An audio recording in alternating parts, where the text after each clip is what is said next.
Hi guys, welcome to my first mini blog. কেমন আছো তোমরা? আজ হলো চৈত্র সংক্রান্তি। সকাল সকাল ছাতুর শরবত খেয়ে দিনটা স্টার্ট করলাম।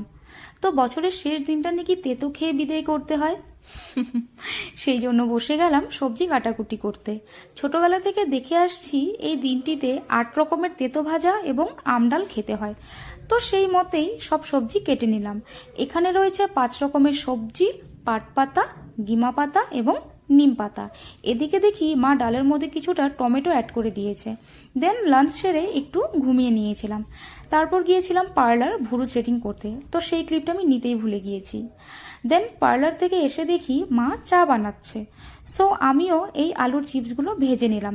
কাল বাবা অফিস থেকে ফেরার পথে এই চিপসগুলো নিয়ে এসেছে।